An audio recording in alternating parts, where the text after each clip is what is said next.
Bonjour à tous, c'est Brice. Aujourd'hui, on va parler du film Premier Contact, réalisé par Denis Villeneuve. Je suis allé voir le film sans lire les critiques. D'habitude, je prends toujours le temps de lire 2-3 critiques avant d'aller voir un film, parce que bon, j'ai pas forcément le temps de voir 10 films par semaine, donc je l'ai choisi. Alors, Denis Villeneuve, j'ai découvert son travail récemment avec le film Prisoners, que j'ai vraiment beaucoup aimé. Dans le film, on retrouvait Jack Gyllenhaal, un acteur que j'aime beaucoup, et Hugh Jackman, dans un rôle très surprenant, et c'est dans ce film qu'on peut voir que Hugh Jackman est aussi un acteur, un bon acteur. C'est pas juste Wolverine dans les films X-Men. Et pour revenir à Premier Contact, c'est un film que j'ai vraiment beaucoup aimé. C'est un réalisateur canadien, mais sa façon de filmer me fait penser un peu à un réalisateur européen, voire français. En gros, c'est un réalisateur qui aime bien laisser de l'espace à ses acteurs. Et ça, j'aime beaucoup. Il préfère privilégier donc la direction de l'acteur au détriment des effets spéciaux. Moi, je trouve que c'est un choix intelligent, c'est un choix... pour moi, c'est la véritable valeur ajoutée d'un film. Ce n'est pas les moyens au niveau des effets spéciaux ou des costumes, c'est surtout l'investissement à travers et avec les acteurs. Parce que les effets spéciaux, au fil des années, ils deviennent cheap. Tu prends n'importe quel film réalisé il y a même pas 5 ans, tu regardes les effets spéciaux, tu te dis « Oh mon Dieu, c'est quoi cette merde ?» Et pourtant, il y a 5 ans, c'était exceptionnel. Mais voilà, les effets spéciaux vieillissent très vite. Alors qu'un acteur qui est bon, un acteur qui arrive à te créer de l'émotion, ça, peu importe les années, tu le regarderas dans 10 ans, 20 ans, 50 ans, tu retrouveras toujours la même sensation. Et pour revenir au travail de Denis Villeneuve, c'est exactement ce qu'il fait, il laisse de l'espace à ses acteurs. Et Amy Adams dans ce film est encore une fois resplendissante, impeccable, extrêmement juste. Elle porte le film, elle toute seule. Après, c'est peut-être l'un des défauts du film. Bon, j'y reviendrai plus tard, donc c'est un film que je vous conseille d'aller le voir. Alors, juste avant de parler du pitch, cette vidéo sera composée de 2 parties. Une première partie, je vais donner mon avis critique sur ce film. Et la deuxième partie, je vais revenir sur des éléments entre guillemets spoilers. Donc je vous dirai à quel moment je vais commencer à spoiler. Donc pour la première partie, je vais juste me contenter de vous donner envie d'aller voir ce film parce que j'ai vraiment beaucoup aimé. Alors le pitch, 12 vaisseaux entre guillemets extraterrestres donc se sont posés sur la Terre dans différents endroits du monde. Et du coup, chaque gouvernement a plus ou moins fait appel à des experts en linguistique pour essayer d'entrer en contact avec ces extraterrestres. Et donc, nous, on suit les Américains. Voilà, c'est un film américain. Alors, à la base, c'était une nouvelle écrite par Ted Chiang. On suit donc le personnage interprété par Amy Adams, je crois qu'il s'appelle Louise de mémoire. Et donc voilà, l'idée, c'est de faire appel donc à ses compétences pour essayer d'entrer en contact avec ces extraterrestres. Alors, c'est marrant. La première chose qui frappe, c'est c'est les Américains. Enfin, c'est peut-être une vision purement américaine, mais c'est genre, c'est les militaires, ils sont à cran, tu vois, c'est genre, qu'est-ce qu'ils veulent, hein? Est-ce qu'ils nous veulent du mal? Du coup, la question que je vous pose dans cette vidéo, c'est, est-ce que les aliens, si un jour les aliens ou les extraterrestres arriveraient sur Terre, est-ce que ce sont des alliés ou est-ce que ce sont des ennemis? Je pense que beaucoup d'entre vous diront, c'est forcément des ennemis, hein, quelqu'un qui arrive chez toi comme ça sans demander la permission, sans demander des autorisations, forcément c'est un ennemi. Et c'est comme ça que réagissent la plupart des êtres humains face à l'arrivée de ces extraterrestres. Donc dans le film, il y a une tension, voilà, t'as tous les militaires qui se disent mais qu'est-ce qu'ils veulent, hein? C'est pour ça qu'ils font appel à des experts en linguistique pour essayer d'entrer en contact avec eux, pour leur poser la question, qu'est-ce que vous voulez? Parce que si vous voulez du mal, si vous voulez faire des trucs pas cool, nous on est prêts, hein, on a sorti les chars, on a sorti les avions, on a sorti l'artillerie lourde, il suffit de un mot de votre part un peu méchant et on vous balance tout, quoi.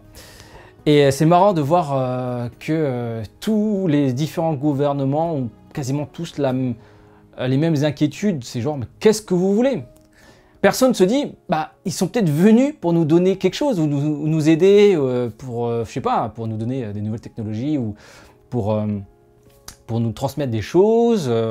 Ça se trouve, c'est aussi des scientifiques, ceux qui viennent voilà, sur la planète bleue pour essayer de découvrir d'autres espèces. Hein. Parce que, bon, hein, de toi à moi, on sait bien que nous ne sommes pas les seuls êtres vivants à travers l'univers. Hein, on ne peut pas être seul au monde, c'est impossible. Donc, tout le film est basé sur ça. Genre, qu'est-ce qu'ils veulent? Qu'est-ce qu'ils veulent? Et tu vois à quel point l'être humain a peur de ce qui est différent. Ben, tu le sais, enfin, je veux dire, tu sors dans la rue, tu vois tous les jours des gens qui réagissent mal face à quelqu'un qui est mal habillé ou qui a une grosse barbe, qui tousse un peu ou qui parle une autre langue. On a toujours peur de l'autre. Alors pourquoi on a peur de l'autre? Est-ce que c'est quelque chose qui est inné en nous? Quand tu vois les gamins, par exemple, les gamins entre eux, peu importe leur couleur de peau, hein, ils sont tous frères, ils se marrent entre eux, tu vois, ils ont plein de bave et tout, ils ont des crottes de nez qui coulent, mais ils s'entendent bien. Tiens, alors que nous, enfin, tu vois, en plus ils se jugent pas, tu vois, même s'ils sont mal habillés, même si, je sais pas moi, ils parlent une autre langue, ils arrivent à... Enfin, ils n'ont pas peur de la différence, tu vois. Et quand on grandit, bah, on a tendance à d'avoir peur des choses qui sont différentes, pardon. Est-ce que c'est lié au fait qu'on est constamment sous pression par les différents médias, parce que bon, si tu regardes les médias, je veux dire, quand tu allumes la télé, c'est la première chose que tu ressens, c'est de la peur. Hein. Quand tu regardes les nouvelles, c'est genre attentat, meurtre, viol, crise, chômage. Putain, il n'y a pas de bonnes nouvelles, tu vois. C'est tous les jours, tu as une pression. Et ce qui revient souvent comme sujet au sein des organes politiques, etc., c'est l'immigration, c'est voilà, la peur de l'autre, ces gens qui viennent voler le pain des Français, les chocolatines ou les petits pains au chocolat, etc., des Français. Donc voilà, on a peur de l'autre parce que je pense qu'on est un peu conditionné quotidiennement à ça. Du coup, voilà, dans ce film, on retrouve un peu cette paranoïa. Donc il y a des gens qui arrivent, qu'est-ce que vous voulez? Hein, vous avez intérêt à nous dire la vérité, sinon on vous aiguille. Et ce qui est intéressant, ce que j'ai vraiment aimé, c'est, voilà, comme j'ai dit, c'est la façon de faire de Denis Villeneuve. C'est pas un film centré sur, encore une fois, sur les aliens, parce que bon, quand tu regardes les films entre guillemets, une invasion d'aliens, ça finit toujours en guerre mondiale, en Will Smith qui sort le cigare, qui dit bon, on va botter du cul, on va leur botter le cul et voilà, et sur une petite musique entraînante. Non, là c'est vraiment une autre approche. C'est comment on fait pour parler à quelqu'un qui ne parle pas la même langue. Et c'est hyper intéressant. Du coup, cette vision de l'experte en linguistique est vraiment très intéressante. Comment on fait pour parler à quelqu'un qui ne parle pas la même langue que nous? Alors peut-être que cette partie n'est pas assez exploitée, mais en même temps c'est un film de 2 heures. Je veux dire, c'est un sujet qui mériterait, je sais pas moi, une série, parce que il y a plein de choses à dire sur comment communiquer, enfin comment on a fait nous, les hommes, à communiquer entre nous, etc. Et c'est la communication qui conditionne notre façon de raisonner. Du coup, forcément, vu que les aliens ne parlent pas la même langue que nous, ils ont une autre façon de raisonner qui n'est pas la même que la nôtre. Et c'était ça la difficulté, c'est d'essayer de comprendre et de trouver un moyen vraiment de communiquer, au final, pour poser la question, qu'est-ce que vous voulez? Est-ce que vous voulez la bagarre ou est-ce que vous êtes venu en paix? Et plus on avance dans le film, plus la paranoïa touche tout le monde. C'est incroyable. Enfin, tu te rends compte à quel point l'être humain, c'est une merde, quoi. Je veux dire, la première chose, c'est ouf, hein, dans tous les films où on voit des invasions d'aliens, les premières choses qui arrivent, c'est la mobilisation des différentes armées, forces navales, machin et tout. Voilà, tout le monde, enfin, tu vois, le gouvernement sort l'artillerie lourde. Du coup, il n'y a plus personne pour gérer la sécurité des magasins, des machins et tout, du coup, pillage. Et tu vois, mais ils sont sérieux les gens. Et c'est toujours ça qu'on voit, quoi. C'est genre... si demain, des aliens arrivent sur Terre, ça va être le chaos. Hein, ton carrefour, là, où tu avais l'habitude d'aller prendre ta petite baguette le lundi matin, il n'y aura plus personne, il y aura les vitres brisées, les gens seront en train de voler le pain, les différents pains, les baguettes, les machins et tout. Ce sera le chaos et c'est désolant. C'est quelque part, tu dis, mais on est vraiment... On est une espèce vraiment faible et un peu stupide. Hein. Pour revenir à l'intrigue du film, c'est vraiment intéressant de voir que on n'a pas forcément encore un film de bataille navale, tu vois. C'est vraiment là, il y a une autre approche. À la limite, je crois que même les extraterrestres, c'est un prétexte pour parler de la communication. Et à un moment, enfin, c'est pas un gros spoil, mais c'est juste à un moment, le personnage principal, donc Louise, interprétée par Amy Adams, elle dit, même si on est une experte en linguistique, et donc quelque part on sait communiquer avec autrui, bah on peut quand même être célibataire. C'est ça qui est marrant, c'est-à-dire que normalement quand tu es capable de parler à quelqu'un, c'est quand même plus facile de nouer des relations, etc. Donc c'est voilà, côté paradoxal. Alors le film est assez décomposé, ce qu'on voit n'est pas forcément le présent. Donc du coup ça peut te décontenancer. Après ce que je peux reprocher c'est que Amy Adams prend toute la place et les autres sont quasiment que des figurants. Il y a Jeremy Renner qui joue dedans, qu'on voit aussi, qui est aussi à l'affiche de Snowden. Donc dans ce film, il a un rôle, alors c'est dommage, il a un rôle très secondaire, même si de temps en temps, il donne un peu son avis sur ce qui se passe. Au final, c'est vraiment un film avec Amy Adams, porté par Amy Adams. Elle est exceptionnelle, il n'y a rien à dire. Et puis la réalisation, j'aime bien vraiment ces moments de silence, où on laisse juste l'acteur là, respirer. Pas de musique, rien, on voit juste l'acteur respirer, parler, chuchoter. Et ça donne vraiment une ambiance intimiste, tu vois. On suit vraiment ce personnage dans sa quête. Donc je vais pas révéler de quoi il s'agit complètement, parce que bon voilà, je suis encore dans la partie non spoiler. Et donc au final, on sort de là, on se pose plein de questions sur nous, déjà. On se dit, mais pourquoi on est aussi petit? On est si petit, dès qu'on voit dès que quelqu'un arrive vers nous, voilà, on a tout de suite peur de lui, on a tout de suite peur de la différence, parce que je pense qu'on a été conditionné pendant trop longtemps sur la peur d'autrui, quoi, la peur des gens qui sont différents de nous, etc. Et puis on a un sérieux problème avec la communication. J'ai pas envie d'en parler, enfin d'en dire plus, parce que de temps en temps je fais attention à ce que je dis, parce que j'ai pas envie de vous spoiler, surtout pas pendant cette première partie. Où j'évite de vous spoiler. Donc voilà, je vous conseille d'aller voir ce film. C'est un très très bon film, vous n'allez pas le regretter, pardon. Et vous allez voir que voilà, à la fin du film, tu sors de là, tu te poses plein de questions sur toi, sur le monde, etc. C'est très très intéressant. Donc voilà, la partie non spoiler s'arrête ici. Pour me soutenir comme d'habitude, le petit pouce bleu. Et si ce n'est pas encore fait, abonne-toi à ma chaîne pour ne pas rater mes prochaines vidéos. Donc je laisse encore quelques secondes pour partir, et bon là je mettrai un logo en haut à gauche ou en bas à droite, enfin bref, pour vous dire que à partir de maintenant je vais spoiler. Donc pour revenir à l'intrigue, à un moment donc on découvre les aliens. La première chose qui m'a choqué et un peu déçu sur le moment, c'est que les aliens, bah ils ressemblent à des aliens qu'on a vus plein de fois. C'est une poulpe quoi, voilà, c'est une poulpe. Alors à un moment on arrive à le voir en entier. Enfin une poulpe, ouais, c'est un truc avec des tentacules. Donc c'est quelque chose qu'on a plus ou moins vu dans d'autres films, dans d'autres animés, etc.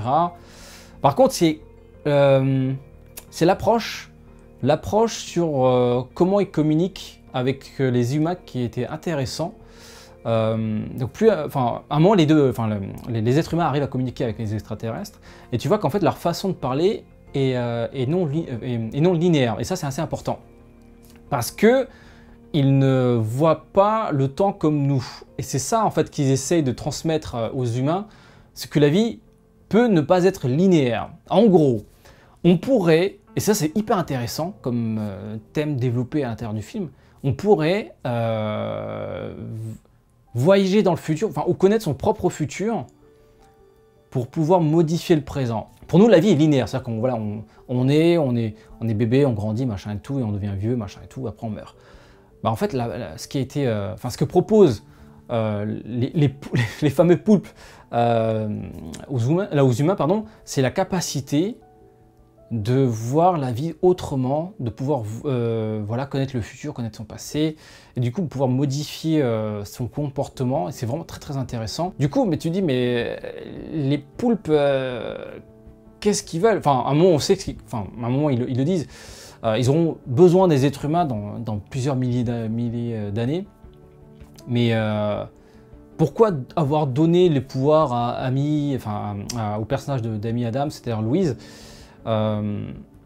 pourquoi pas aux autres? Enfin, c'est vrai qu'on se pose plein de questions, on ne sait pas comment ça s'est passé avec les autres experts en linguistique, parce qu'en fait, il y a les Chinois, il y a les Russes, il y a qui d'autre? Enfin bref, comme il y a 12 vaisseaux, il y a plusieurs gouvernements sur le coup. Il y a aussi un autre truc qui m'a un peu interpellé, c'est en fait dans tous les films, dans la plupart des films dans lesquels on voit des extraterrestres, leur vaisseau est toujours nickel. En fait, il n'y a jamais un câble qui dépasse, il n'y a jamais... je veux dire, pourquoi ils sont aussi clean les aliens? Je sais pas. Enfin, je veux dire, ce serait moi, l'extraterrestre, j'irais chez je sais pas moi, une autre planète, je débarquerai chez eux, mais il y aurait une paire de chaussettes par terre devant la salle des machines, il y aurait des frites dans la cafétéria, il y aurait un câble qui traînerait, je sais pas moi, dans les toilettes.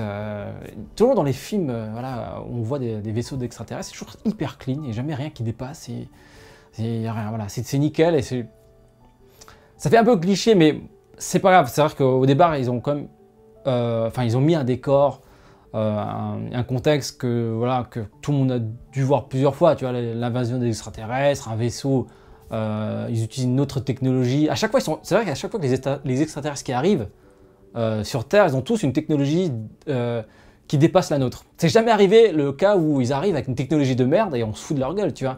Là, ils arrivent avec un vaisseau, on se dit, mais comment ils ont fait? Ils sont les propulsions, ils utilisent quoi comme consommable pour faire décoller leur vaisseau. Ouais, à chaque fois, ils ont une technologie avancée et nous, on fait un peu moyenâgeux par rapport à leur technologie. Donc voilà, il y a plusieurs trucs qui m'ont interpellé. Et c'est vrai qu'on a envie de connaître la suite. Enfin, même si le film se conclut, il n'y aura pas de suite, il me semble. Mais c'est vrai qu'on se pose des questions sur... et si on avait la faculté, voilà, de vivre sa vie de façon non linéaire, c'est-à-dire pouvoir connaître sa mort, son futur, on va dire, pour pouvoir changer son présent. En tout cas, c'est un film que j'ai beaucoup aimé. Je t'invite à aller le voir, tu ne seras pas déçu. Dis-moi en commentaire, est-ce que tu penses que si un jour on a des aliens qui débarqueraient sur Terre, est-ce que ce serait forcément des ennemis ou forcément des alliés? Est-ce qu'ils viendraient pour nous envahir ou bien pour nous transmettre ou essayer d'entrer en contact avec d'autres espèces humaines?